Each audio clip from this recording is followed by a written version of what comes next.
None of this is good for consumers, whose primary concerns are access and competition. That's why the FCC in December 2017 voted to restore the light-touch, bipartisan, market-based framework that we had for almost 20 years. The Federal Communications Commission will vote December 14th on a plan to replace current rules enforcing so-called net neutrality. You may have heard some worrying references to the internet changing. The votes are in and net neutrality is out. An NBC parent company, Comcast, can slow down access to content from companies like Netflix, Hulu, and YouTube if those companies do not pay for faster service. Quality over the internet is a right.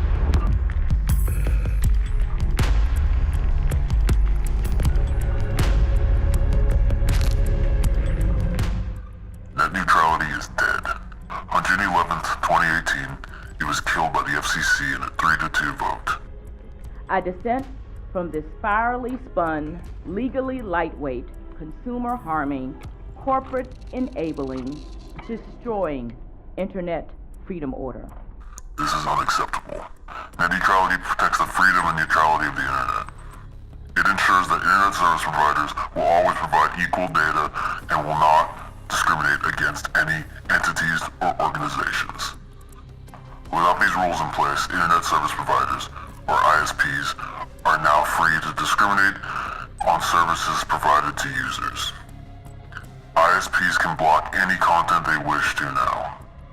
ISPs can slow any transmission of data, which can be used to throttle any competitor's services or any services they don't agree with.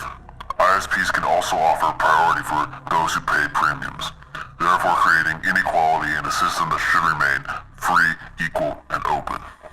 That a soon-to-be toothless FCC is handing the keys to the internet, one of the most remarkable, empowering, enabling inventions of our lifetime, over to a handful of multi-billion-dollar corporations.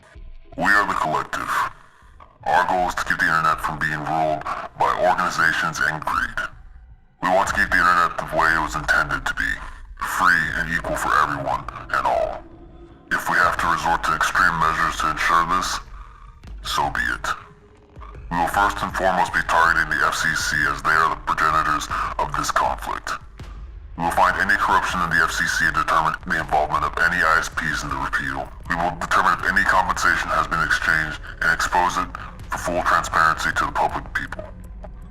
We will also investigate and expose the heads of the FCC repeal, uncovering any other corruption or special interest they have to determine if the repeal was really in the citizens' best interest as they have claimed. Lastly, we will destabilize the FCC in whatever way possible to force actions and reparations on their part.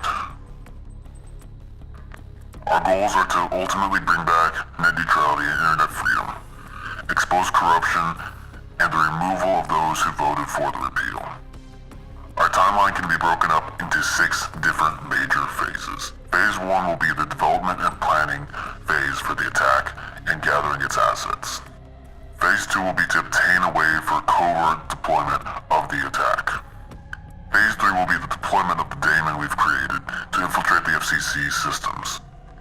Phase 4 will be waiting for the daemon to spread and infect the FCC systems. Phase 5 will be when the attack comes to fruition and lead to Phase 6 soon after.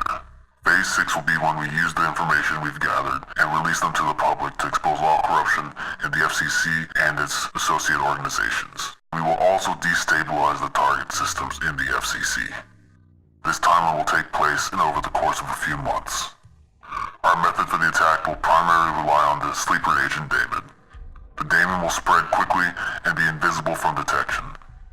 It will gather information and eventually destabilize the key systems in the FCC. The results of our campaign will either bring out the return of net neutrality, leave a significantly hindered or crippled FCC, expose corruption, replace key officials, or all of these results. That its days are numbered. Amen to that, Mr. Chairman. Amen to that. We will bring out a new and better age of internet for the entire world.